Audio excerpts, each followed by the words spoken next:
네, 안녕하세요. 신박사 인사드리겠습니다. 2021년 6월 4일 신박사의 장마감 복귀방송 하도록 하겠습니다. 오늘 시장은 어제 미국장의 약세로 인해서 좀 시작은 좀 좋지는 않았죠. 하지만 이제 종가 마감 자체는 제가 볼 때는 괜찮았다 봐요. 그러니까 사실 뭐 결과론적이지만 종가가 그래도 이제 시초가 대비해서는 올라올 거라는 생각을 했거든요. 장 초반부터. 그래가지고, 아시아 전반적인 증시도 이제 크게 나쁜 흐름이 아니었고, 또 이제, 삼성전자의 흐름이 되게 중요했는데요. 삼성전자의 흐름이, 점진적으로 이제 수급이 들어오면서, 특히나 이제 외국인 수급이 들어오면서 올려주고, 또 이제 현대차 그룹주들, 외국인들이 이제 대량으로 순매수하면서 올려주는 흐름들을 보면서, 미국장이 어제 밀린 거는, 뭐랄까, 추세적이지 않았다. 이렇게 좀 저는 생각을 했고요. 뭐 그런 부분에서 오늘 국내장 마감은 마이너스로 마감했긴 하지만 양시장 괜찮게 마감했다. 이 정도로 좀 결론 지을 수 있을 것 같고요. 그리고 이제 시장의 색깔이 이제 어떻게 보면 어제부터 확실히 좀 바뀌었거든요. 삼성전자가 다시 재상승의 어떤 모드로 가기 시작하면서 결국은 시장의 어떤 색깔이 확 바뀌는 거란 말이죠. 그것들을 그 큰 손들 메이저들은 이제 바로 이제 눈치채고 수급의 이동을 가져가거든요. 그래서 이제 컨택주들이 이제 오늘 좀 많이 밀린 것들이 그런 연유라고 보시면 될 것 같고, 최근에 이제 네이버 카카오가 오늘도 이제 약세죠.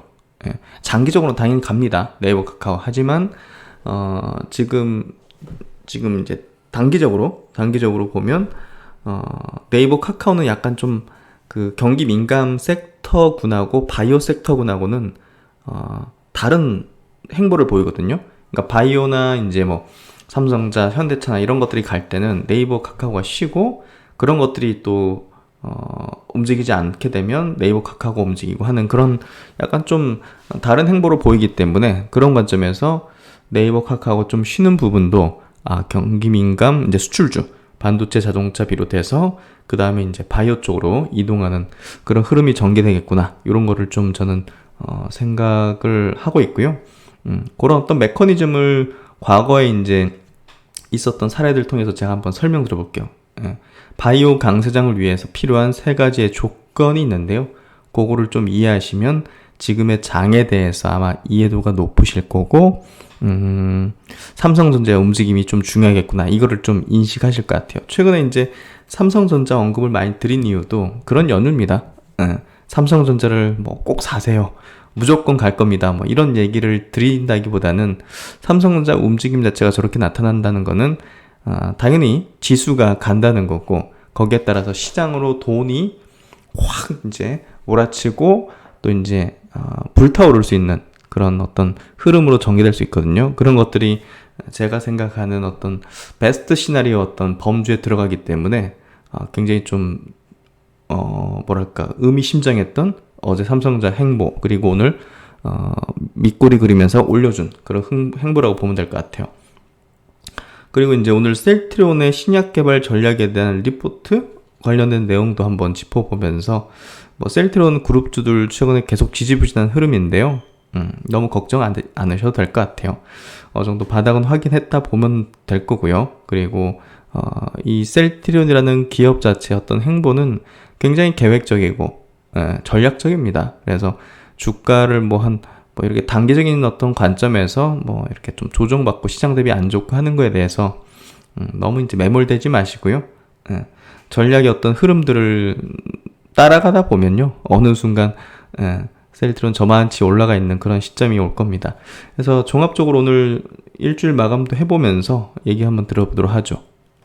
먼저 오늘 그 장중에 이제 멤버십 분들에게 드렸던 내용인데 같이 한번 이야기를 드려보면 좋을 것 같다는 생각이 들고요. 일단은 그 어제 마감 영상, 최근에 이제 그 마감 영상 전략에서도 제가 중요하게 체크해드린 부분이 삼성전자였어요. 삼성전자 움직임 자체가 확률 높게 시장 전체가 재상승 추세로 가는 그런 시그널을 이제 제공했다, 저는 그렇게 보고 있고요. 그래서 이제 시장의 축, 색깔의 어떤 변화도 이제 감지됐다. 어제 이제 미국 뭐 실업 청구 수당 건수가 감소해서 뭐 고용 지표상으로 이제 좋게 나왔다. 그래서 긴축 가능성이 있다. 뭐 이런 걸로 이제 지수가 그때 미국 지수가 어제 빠진 거잖아요. 참 좋아졌는데. 그래서 하여튼 뭐 그런 부분에서 유동성에 대한 어떤 긴축에 대한 어떤 우려, 그런 부분이 이제 미국 시장을 좀 압박했던 것 같은데, 그건 추세적인 건 아니라 보고요.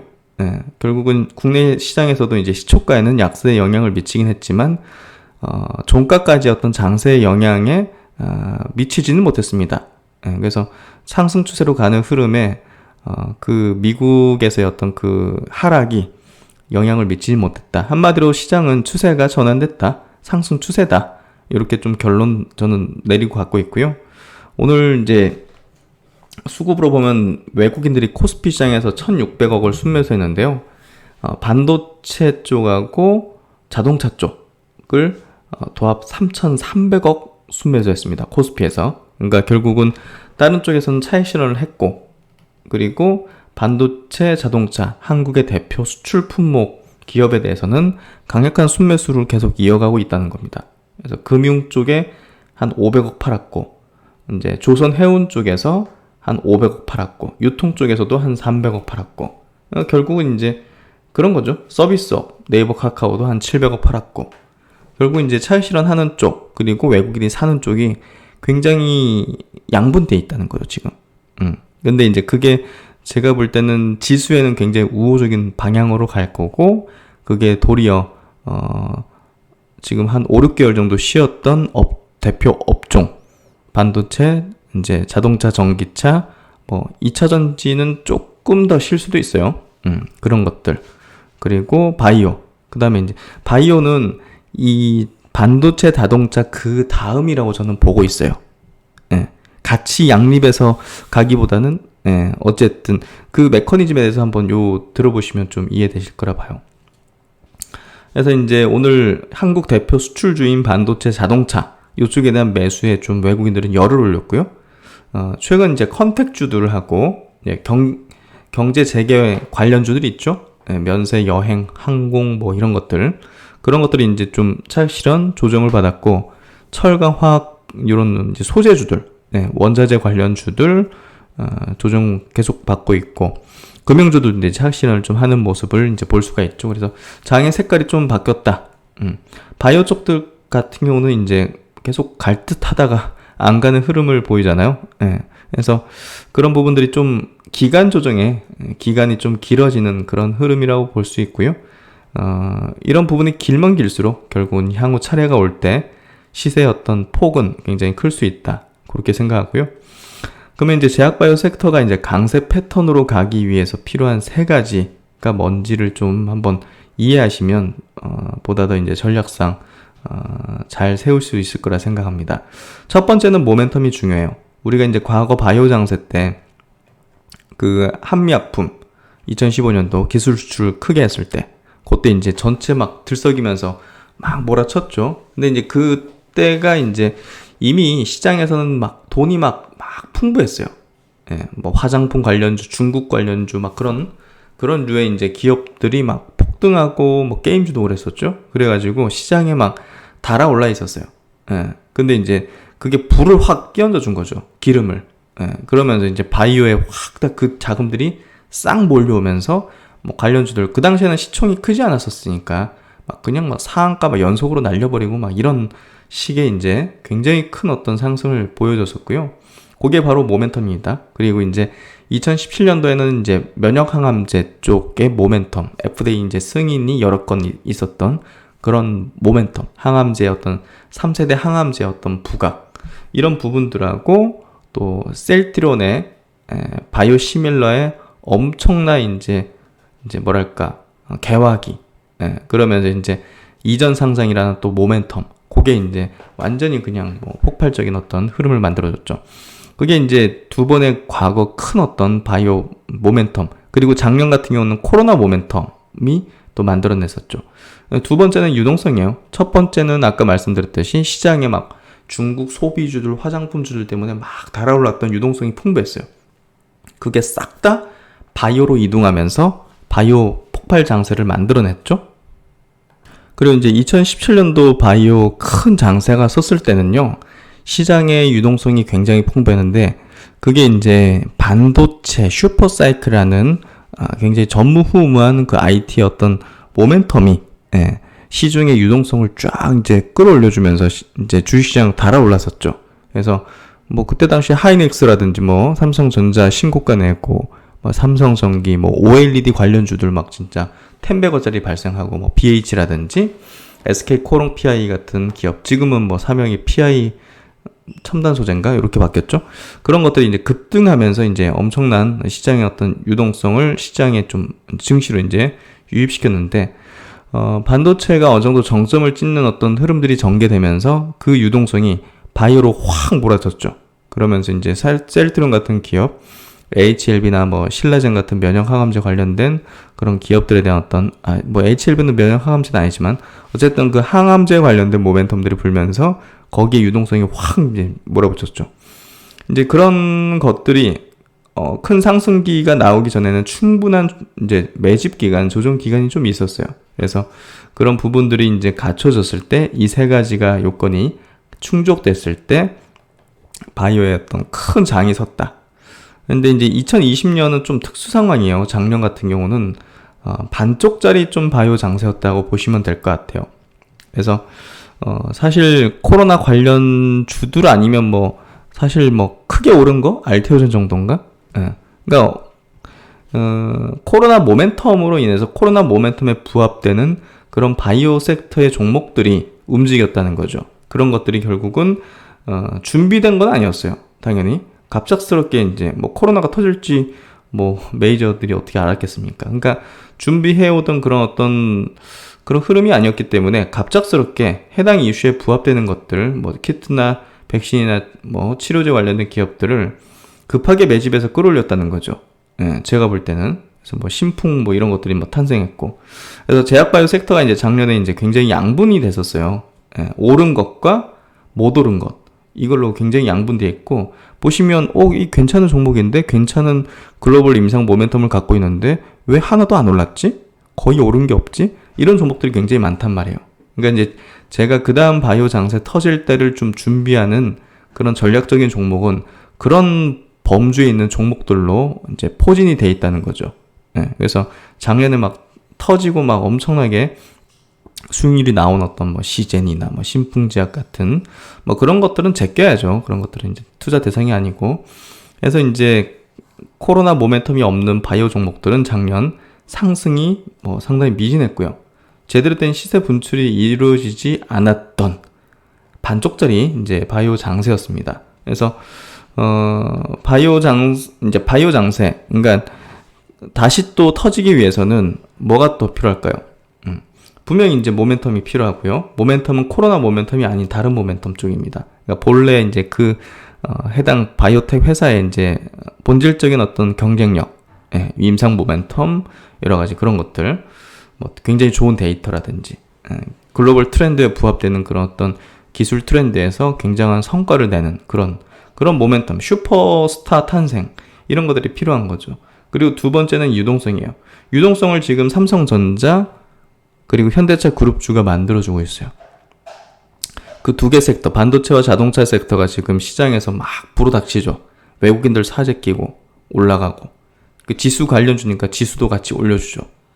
지수가 올라가면 역사적 신고가의 지수 흐름이 나오게 되면 시중 유동성이 증시로 유입됩니다. 잠시 채권에 갔던, 잠시 뭐 다른 쪽에 갔던, 대한투자로 갔던 뭐 이런 자금들이 이제 증시로 오거나 잠시 대기하고 있던 뭐 고객 예탁금 이런 것들이 증시로 빠르게 유입되면서 이제 막 정말 가즈아장 뭐 이런 것들 형성되는데, 그런 것들을 지금 삼성전자 그리고 SK하이닉스 같은 그리고 현대차 그룹주 같은 이 한국의 대표 수출주들이 만들어주고 있다. 그래서 그런 것들이 어느 정도 좀 정점을 찍는 시기부터 아마 매집된 바이오주들이 시세 분출이 나타나는 그런 2017년과 굉장히 좀 흡사할 수 있는 그런 흐름이 전개될 거라 보고요. 그 당시에도 반도체 날아갈 때 바이오는 박스권 그리고 있었어요. 빡빡 기고 있었죠. 충분한 조정기가 필요하기 때문에 다른 섹터보다 지금 이제 바이오 섹터가 그 조정기가 좀 길 수밖에 없어요. 길어야 돼요. 그래야지만 이제 그 다음에 크게 상승할 수 있는 그런 에너지를 이제 응축하는 건데요. 이 얘기 한번 좀 드려볼게요. 2017년도 삼성전자, 그리고 코스피 지수, 그리고 셀트리온, 요 세 개의 어떤 그 주가 차트를 한번 좀 체크해 볼게요. 삼성전자 같은 경우 보시면 2017년도 완벽하게 보시면 2017년도 요때부터 이제 2017년도 8월 달 한번 고점 찍고 두 번째 마지막 10월 정점을 찍었었죠. 이런 어떤 흐름이었는데요. 요때 이제 지수 흐름도 당연히 이제 삼성전자의 어떤 흐름하고 흡사하게 이제 흘러갔죠. 당시에 코스피 지수도 이렇게 상승 추세 흐름을 계속 보였습니다. 그렇죠? 근데 이제 셀트론이 어땠느냐, 당시에. 셀트론의 흐름은, 잠시만요. 그러니까 2017년도 이제 봄부터 해가지고 여름까지 셀트론이 이랬어요. 한번 올려치고 계속 왔다 갔다 시켰죠. 보시면 한번 올려치고 왔다 갔다 굉장히 지루했을 거예요. 그래서 이제 뭐 삼성전자, SK하이닉스, 코스피 막 이렇게 날아가고 있는데 셀트론은 진짜 이거 갖고 있던 사람들은 욕하면서 아마 팔았을 거예요. 그렇지 않겠어요? 야, 반도체 슈퍼사이클이다, 뭐 IT다 해가지고 지금 대형주 막 다 날아갔는데, 막 전기차도 날아가고 하는데, 야, 이거 셀트리온 이거 뭐냐, 실적도 좋다는데 왜 이래 이거? 이러면서 이제 사람들 굉장히 욕도 많이 했을 거고, 지금 이제 셀트리온이랑 기업에 대한 반응하고 비슷했을 거라 생각해요. 근데 이제 이게 그 다음부터 삼성전자가 이제 어떻게 보면 좀 그 정점을 좀 찍기 시작하는 그런 지점. 삼성전자가 이제 정점을 찍기 시작하는 지점. 아까 10월달 이제 정점이었잖아요. 그런 시기가 다가올 때쯤 되니까 그냥 이제 셀트리온 쪽으로 자금은 완전히 이동하면서 이런 어떤 엄청난 시세를 이제 분출시켜줬죠. 그러면서 완전히 6개월, 7개월 정도를 셀트리온, 바이오가 이제 장악을 했던, 그리고 엄청난 유동성을 흡수하면서 시세를 이렇게 터트렸던. 그래서 많은 바이오주들이 그때 당시에 뭐 대여섯 배 막 기본으로 올랐죠. 그런 흐름이 전개됐었는데요. 근데 이제 이런 시세가 나오기 위해서 이런 매집 기간이 필요했다는 겁니다. 이런 매집기, 그리고 시장 지수보다, 그리고 시장 당시의 주도주보다 굉장히 열등하게 시세가 안 나오고 언더퍼폼하는, 지수는 막 10% 20% 뛰는데 야, 이 셀트리온은 막 마이너스 10% 꼬라박네, 내가 샀는데. 이런 시기, 지쳐서 이제 다 떨어져 나갈 때쯤 올려치면서 시장의 주도권을 쥐고, 이때는 누가 봐도 뭐 대장주가 누구야 하면 셀트리온이 되는 거죠. 바이오가 되는 거죠. 이제 그런 어떤 시기가 있었는데, 사실 이 바이오에 갈 수 있는 그런 유동성을 IT 기업들이, 한국 대표 이제 IT 기업들이 시장으로 이제 흡수해서 이쪽으로 이동시켜준 그런 흐름이 전개됐었기 때문에, 지금 이제 이런 어떤 IT, 한국의 대표 수출주들의 어떤 호전적인 어떤 시세 흐름은 저는 굉장히 좀 좋은 어떤 흐름이다. 결국은 나중에 바이오 쪽에 대한 흐름으로도 굉장히 연결될 수 있다. 이렇게 생각할 수 있는 과거의 어떤 사례입니다. 그래서 이제 현재 시장의 유동성이 이제 많이 흩어져 있죠. 많은 업종으로 흩어져 있는데, 그런 여러 가지 색깔을 가지고 있던 쪽에서 그러니까 안 올라갔던 것들을 막 한 번씩 다 올려줬잖아요. 그런 것들이 이제 막 다 이제 뭐 물량 털고 차익 실현하고 이제 또 집중화 이루어지는 거죠. 집중화 이루어지면서 또 이제 색깔이 바뀌는 이런 어떤 순환매성의 흐름들이 계속 전개되는 게 결국은 시장이 여전히 강세장이구나. 이걸 이제 이해할 수 있게 만든다 볼 수 있고요. 뭐 증시 주변에서 뭐 이런 어떤 유동성들이 흩어져 있고 긴가민가 지금 맴돌고 있습니다. 최근 제가 이제 삼성전자 이야기를 많이 드리는데요. 증시로 유동성을 블랙홀처럼 빨아들이는데 삼성전자가 핵심 키를 쥐고 있기 때문입니다. 왜냐하면 이 종목이 지수 신고가를 만들어낼 수 있기 때문이고, 신고가를 내어주게 되면 증시로의 자금은 다시 유입되는 분위기가 연출이 될 수 있기 때문이에요. 그래서 이제 아까 말씀드린 대로 2017년도 반도체 슈퍼사이클로 삼성전자 하이닉스, 삼성전기 등 IT 섹터가 지수를 강세장으로 만들어주면서 시중의 유동성을 빨아들여 증시로 개인들을 이끌었고, 반도체 모멘텀이 약화되는 지점부터 고점 형성 후 해당 그런 자금들이 바이오 섹터로 이동하면서 셀트론 그룹주, HLB 등의 어떤 폭발적 바이오 장세를 연출한 바 있습니다. 현재 이제 삼성전자가 움직이고 지수 신고가를 만들어주고 있는데요. 바이오는 잠을 자고 있다 볼 수 있을 정도인데, 하지만 큰 손들은 분명히 준비하고 있습니다. 현재 어떤 못난이가 다음에 대장주가 된다는 것을 알고 있기 때문이죠.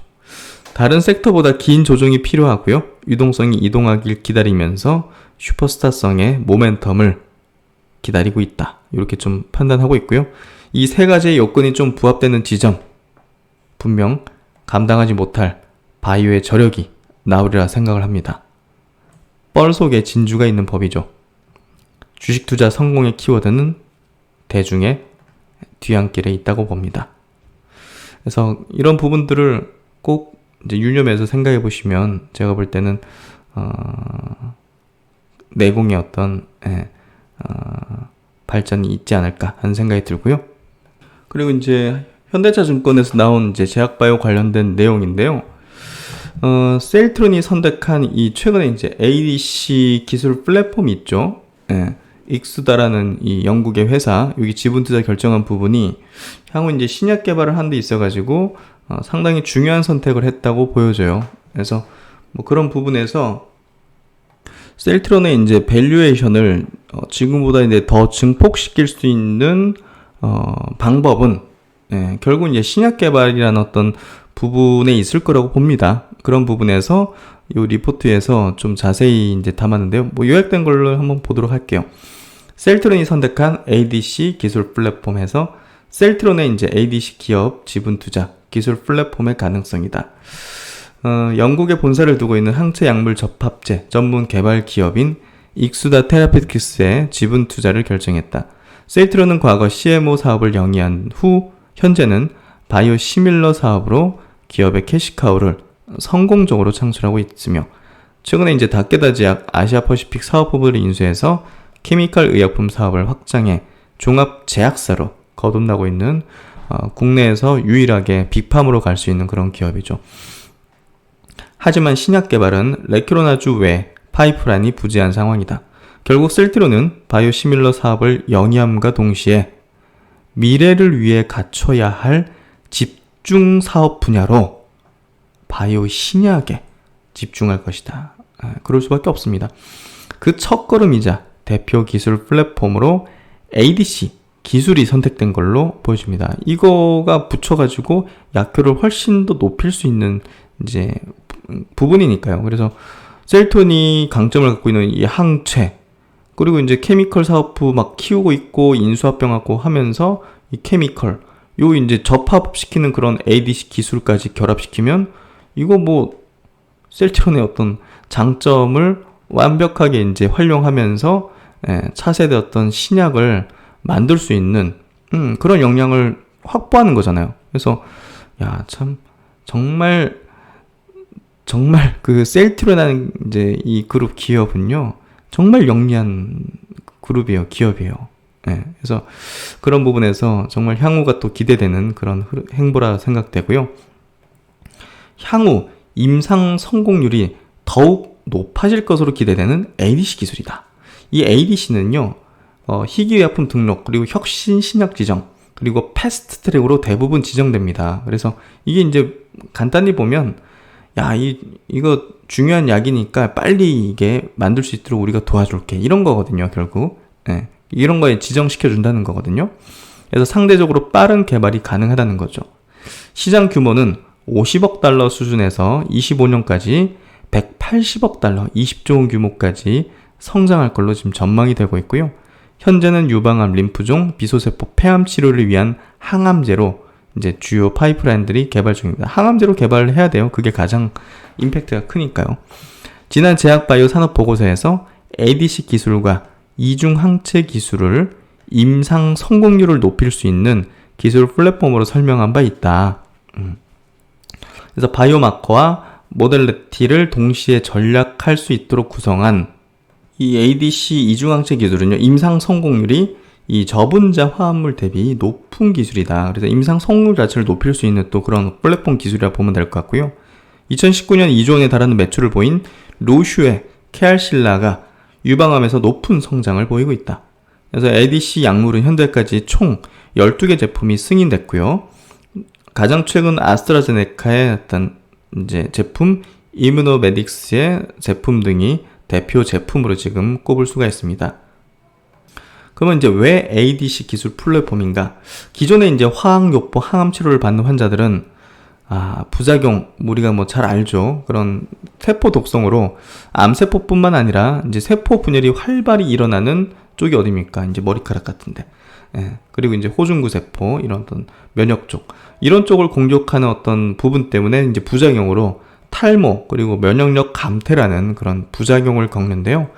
ADC 기술은 이런 어떤 이제 정상세포에 가지 않게 이제 혈액을 타고 그 암세포 쪽으로만 가서 딱 이제 터트리는 이제 폭탄과 같은, 유도 폭탄 같은 기술이기 때문에, 강력한 세포독성 약물을 항체에 접합해서 암 조직에만 선택적으로 약물을 방출하여 항암 효과의 유효성을 높이고 부작용은 줄일 수 있는 장점이 있는 신약 개발 기술인 거죠. 그래서 셀트린이 갖고 있는 장점을 오롯이 이제 활용해서 또 신약을 개발할 수 있는 그런 뭐랄까요, 가장 적합한 기술 플랫폼이라고 좀 볼 수 있을 것 같아요. 그래서 ADC 전문 개발 기업인 이 익수다 테라페틱스에 지분 투자를 결정한 것은 현재 다양한 항암제 개발 기술들이 개발되고 있음에도 불구하고 ADC 기술이 이 미충족 의료 수요를 만족시키면서도 바이오마커와 모델리티 측면에서 고려된 신약 개발 플랫폼이기 때문에 결정된 것으로 보인다. 그러니까 이제 이런 바이오마커 같은 것들을 측면에서 고려되는 게 이제 그만큼 생체 지표, 그러니까 이 이야기 투여될 때 몸의 어떤 변화 이런 것들이 이제 뚜렷하게 있는 것들이기 때문에 결국은 임상을 성공하는 확률 자체가 굉장히 높다는 거죠. 그래서 이게 바로 제가 볼 땐 셀트론의 어떤 영리한 전략이라고 보여. 참 그동안 해온 어떤 과정들을 보면 이렇게 스마트할 수 있을까? 정말 대한민국 바이오 정말 대단하다는 생각을 했는데 이게 이제 신약 개발에서도 사실 성공률이 높아야 되잖아요. 그 기대감보다는 사실 그 시장 규모가 이렇고 이 뭐 기대 가치보다는 실제 성공하는 실제 성공해야지 돈이 들어오는 거잖아요. 결국은 그러니까 이제 결국은 그런 부분에서 이제 놓고 봤을 때 셀트론이 그동안 해온 행보들을 보면 이 ADC 플랫폼이 가장 셀트론이 필요로 했었겠구나 그런 생각이 드는 거거든요. 그래서 그런 부분에서 굉장히 좀 유의미한 어떤 최근 어떤 투자 결정이었다 그렇게 보고요. 셀트론은 향후 정말 레키노라를 시작으로 해가지고 많은 신약을 개발하는 그런 기업으로 아마 도약하게 될 걸로 봅니다. 그래서 합병 이후에는 글로벌 종합 제약사로서 어떤 거듭나면서 정말 내부에 이제 3사 다 합병해가지고 이제 있으면 큰 시너지를 낼 수 있다고 보여지고요. 그런 부분에서 향후가 좀 기대되는 그런 내용이 아니었을까 하는 생각이 듭니다. 그래서 주가는 최근에 좀 바닥을 좀 다지는 그런 과정들을 좀 거치는 것 같고요, 셀트론. 그래서 지금은 기다림이 좀 필요한 구간이다 생각하고요. 셀트론 헬스케어도 중장기 평선 왔다 갔다 시키는 그런 어떤 조정의 어떤 구간대를 계속 이어가고 있는 것 같고요. 셀트론 제약 같은 경우도 중장기 편 좀 아래에서 바닥을 다지는 그런 어떤 액션들을 좀 취하고 있다. 이렇게 좀 판단됩니다. 오늘 장에 대해서 마감 아까 좀 빠뜨린 것 같은데 일단 코스피 지수는요 0.23% 빠졌고요. 코스닥은 0.16% 빠졌습니다. 약보합 정도. 하락 종목수가 조금 많았던 살짝 많았던 그런 장세였고 기관이 좀 많이 팔았는데요. 기관은 그 금융투자 최근에 금융투자가 많이 샀잖아요. 일별 흐름으로 보더라도 여기 보시면 금융투자가 많이 샀죠. 근데 금융투자는 단기성이기 때문에요. 너무 큰 의미를 부여할 필요가 없습니다. 많이 샀으니까 이제 기관들이 막 주워 담는구나 이렇게 판단하기보다는 단기적인 어떤 측면이고요. 묵직하게 들어오는 수급들은 대체적으로 투신이라든지 연기금 쪽이라고 보면 될 것 같아요. 그래서 외국인들은 최근에 매수 기조로 좀 돌아선 게 확연히 좀 보이는 것 같고요. 기관은 뭐 들쑥날쑥인 것 같고, 코스닥은 오늘은 외국인들이 좀 매도했네요. 기관도 좀 매도했고, 그래서 이런 어떤 흐름이었고, 뭐 전체 수급보다는 업종별 수급이 조금 더 중요했을 거라 생각해요. 오늘 코스피 외국인은 1600억 순매수했지만요, 전기전자 반도체 쪽은 1100억 순매수, 자동차 쪽도 2200억을 순매수, 배터리 쪽도 그래도 한 400억 가까이 순매수를 하는 모습을 보여줬고요.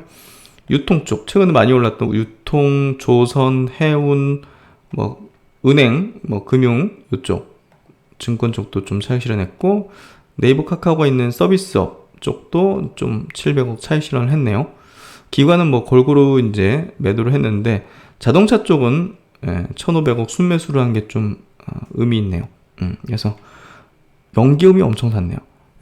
현대차 그룹주들, 특히 이제 기아 같은 경우는 7월부터 뭐 생산 정상화된다는 얘기를 하잖아요. 그래서 뭐 악재는 다 반영된 상황이다, 그렇게 좀 보면 될 것 같아요. 현대차 그룹주는 뭐 정말 일관되게 말씀드렸던 것 같아요. 여전히 전평가다. 코스닥 쪽은 뭐 수급 이랬던 걸로 보시면 될 것 같고, 오늘 이제 동시 순매수 종목도 이제 체크를 해보도록 하죠. 동시 순매수는 색깔이 좀 변한 게 확연하게 느껴지죠? 장의 색깔이 바뀐 게. 코스피 시장에서도 수출주들, 기아가 1200억 순매수, 현대차가 920억 순매수.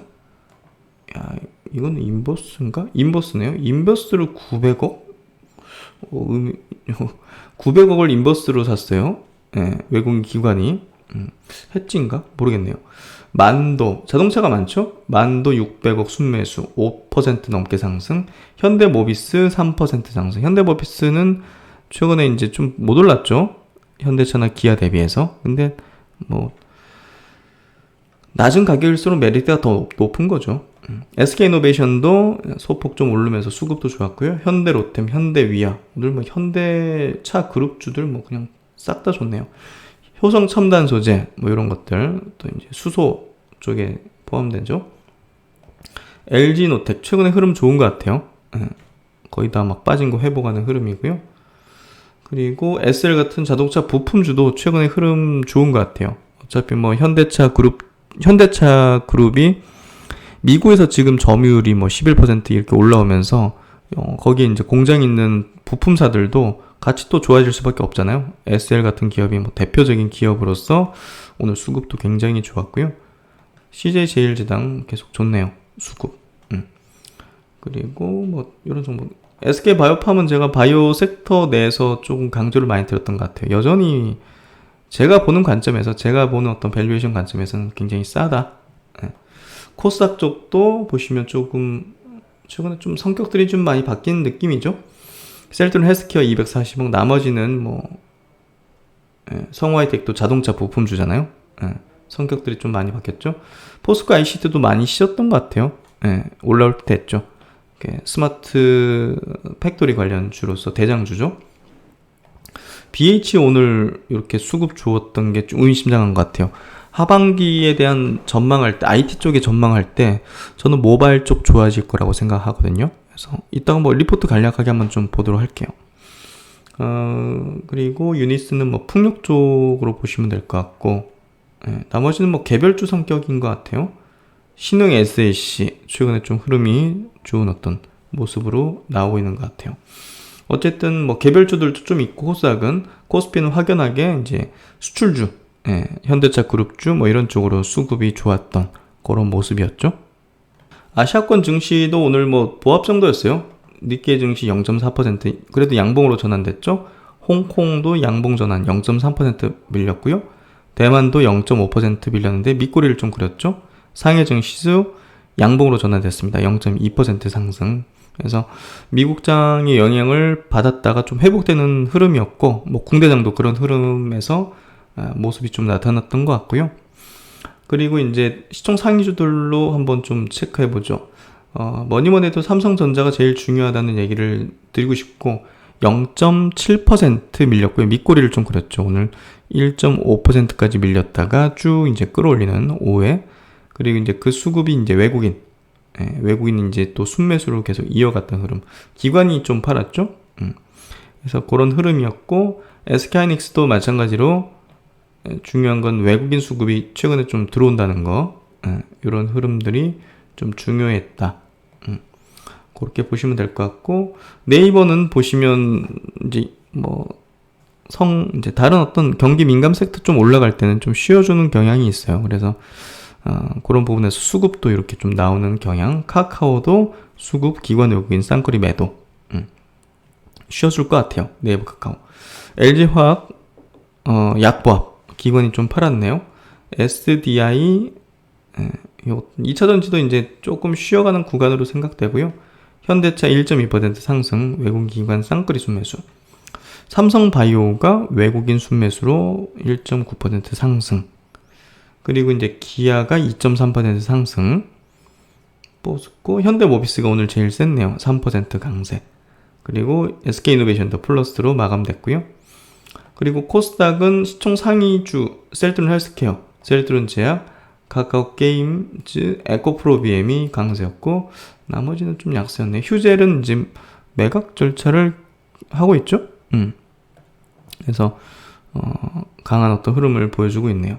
나머지는 뭐 좀 조정이었고 오늘 컨택 대표주 뭐 파라다이스 이런 것들이 좀 4% 약세. 그러니까 오늘은 이런 이제 뭐 면세, 뭐 화장품, 여행, 항공, 호텔 이런 것들이 이제 조정이 좀 깊었는데요.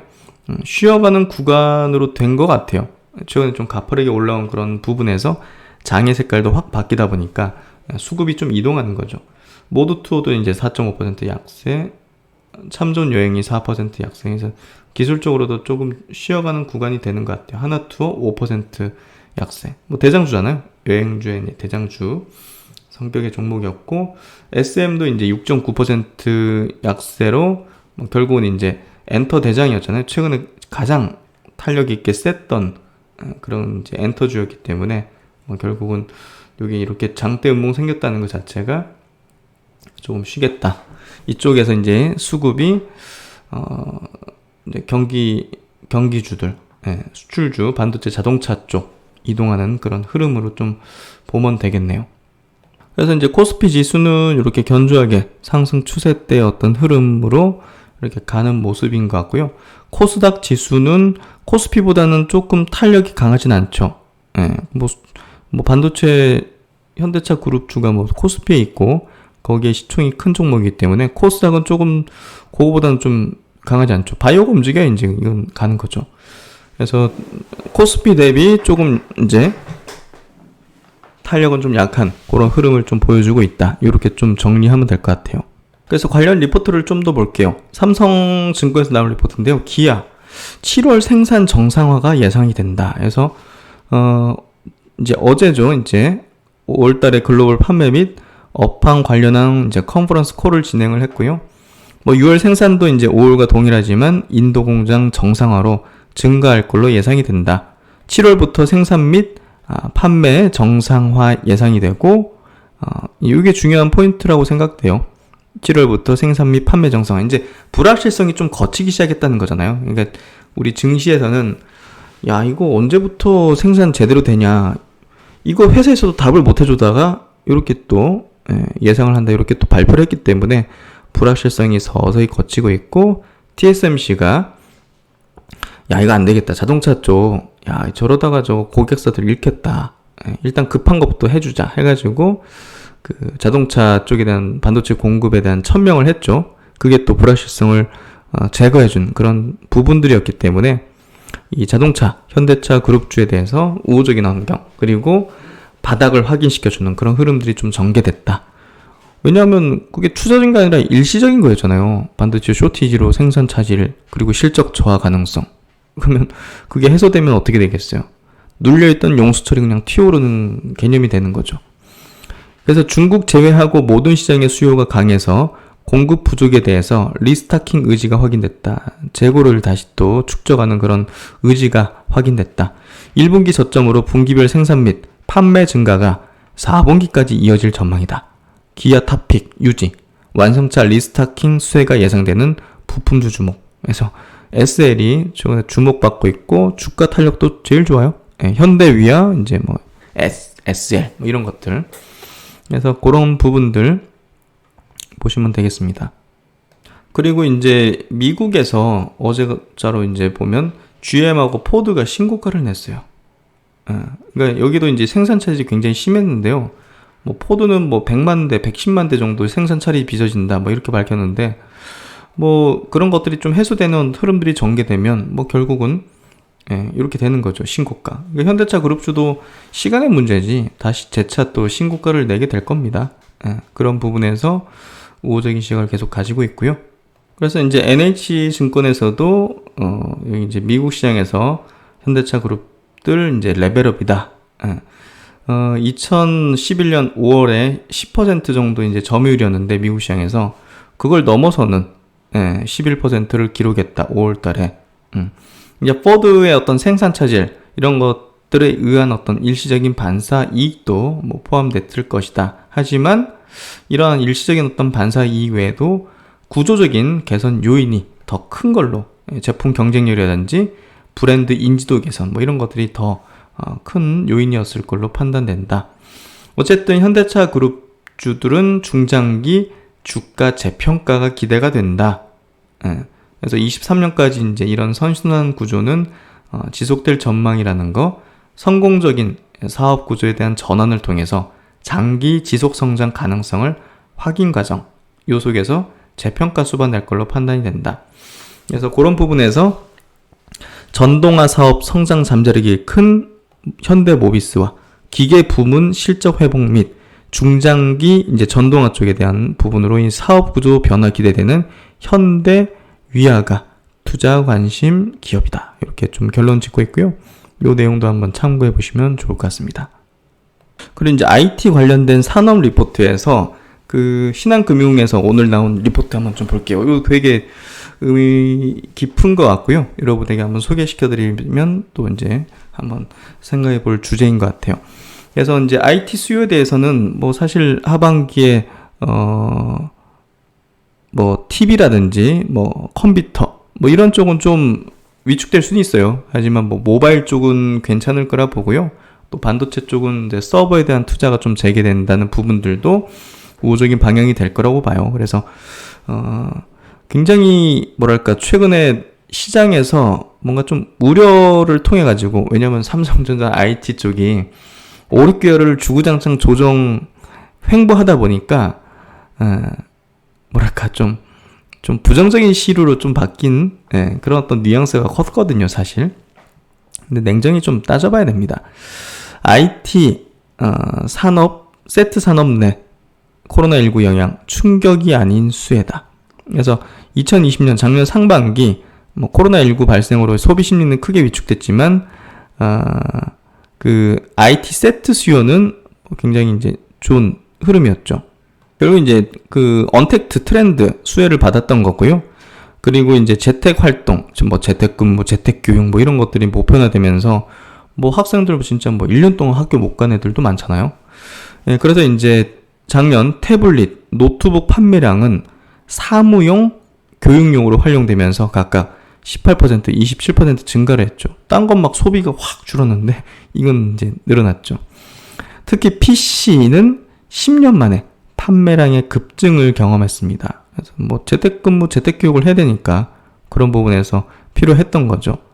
TV, 가전, 스마트폰을 직접 보고 구매하는 이제 오프라인 IT 기기의 쇼핑 트렌드도 바뀌었죠.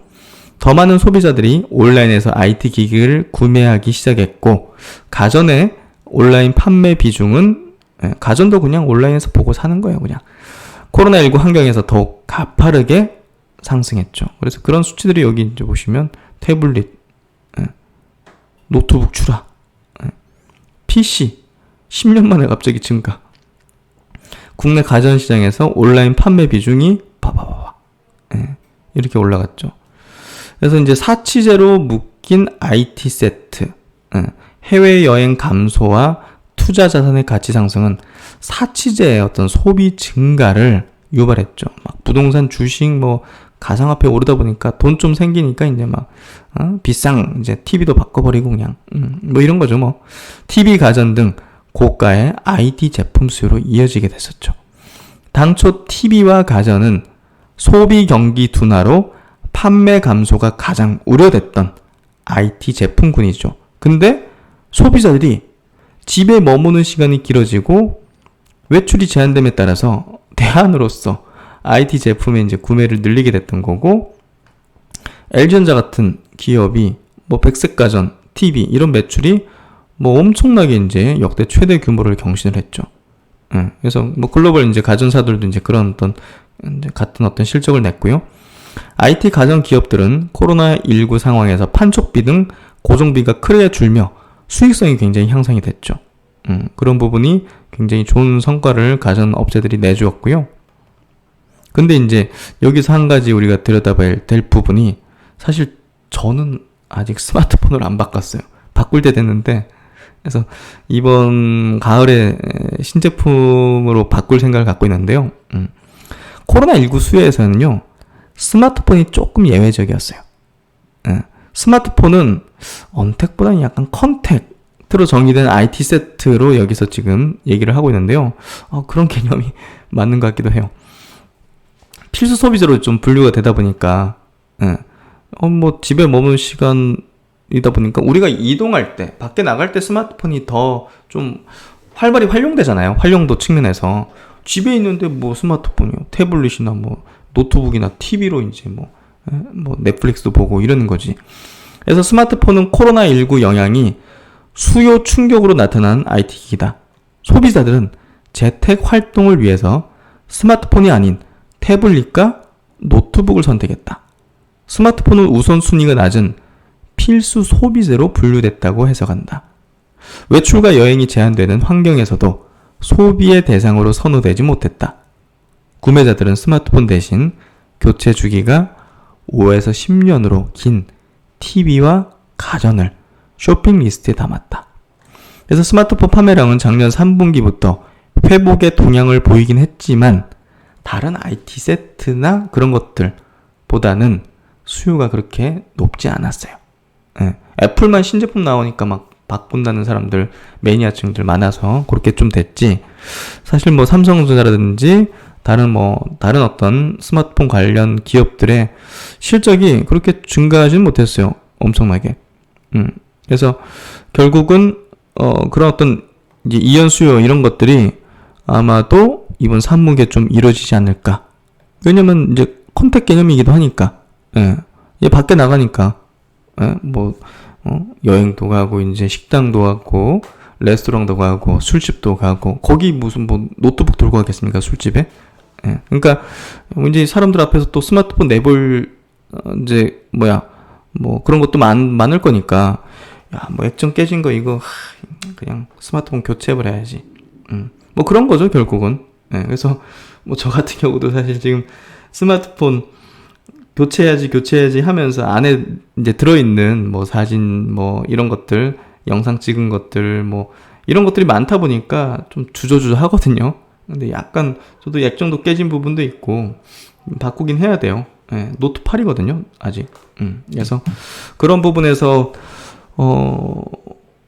이 흐름 자체가 컨택트에 좀 정의되는 세트라는 생각이 드는데, 이 리포트 보면서 좀 거기에 공감을 많이 했던 것 같아요.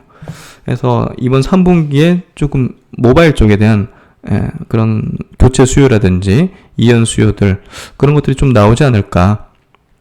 왜냐면 이제 나가니까 밖에. 그래서 이제 하반기 수요 불확실성에서 스마트폰과 통신 장비는 좀 비껴갈 수 있다. 뭐 가전이나 뭐 TV나 이런 쪽은 조금 이제 그 정상으로 다시 돌아가는, 회귀하는 그런 흐름이 전개되면서 조금 이제 성장률이라든지 이익률이 둔화될 수 있는데, 스마트폰 쪽 그리고 통신 장비 쪽은 그렇지 않을 수 있다. 급반등할 수 있다 이 얘기예요.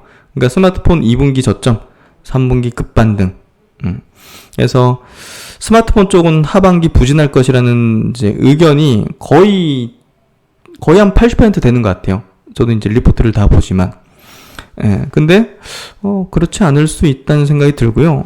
예, 지금 뭐 흘러가는 흐름들 보니까 제가 볼 때는 견조할 거라는 생각이 들어요. 그러나 오히려 3분기에 판매량과 부품 수요가 가장 견조한 IT 산업이 스마트폰일 수 있다. 모바일 업황의 저점은 하반기가 아닌 현재 2분기 저점이다. 이 재고가 제일 낮아져 있는 상태거든요. 그래서 이제 삼성전자 등 제조사들은 상반기에 시스템 반도체 조달에 차질이 생기면서 스마트폰 감산을 결정했죠. 그래서 이런 부분들이 이제 우려를 크게 낳았던 거고, 애플은 2분기가 신제품 출시 직전에 계절적 비수기. 우려하는 스마트폰 부품 주문의 감소는 2분기에 가장 극심합니다. 삼성전자와 애플의 부품 재고는 줄고 있습니다. 그래서 3분기 스마트폰 생산 계획은 증산이 유력하다. 부품 수요의 급증을 기대한다. 그래서 하반기에 대한 긍정적인 뷰를 볼 수 있는 그런 내용 이것도 한번 이해해 보시면 좋을 것 같아요. 근데 한 80%는 부정적인 뷰입니다. 그래서 긍정적인 뷰도 한번 보시면서 한번 판단해 보시고요. 저는 개인적으로는 삼성전자의 흐름에 대해서는 우호적으로 바라봅니다. 역시나 통신 장비도 하반기에는 개선된다고 봅니다. 그렇게 좀 의견을 드리도록 할게요. 그래서 이제 오늘 장 요 정도 마감, 그리고 이번 주에 어떤 마감을 하게 됐는데요. 시장의 색깔이 변했다는 것에 동의를 하시는가요?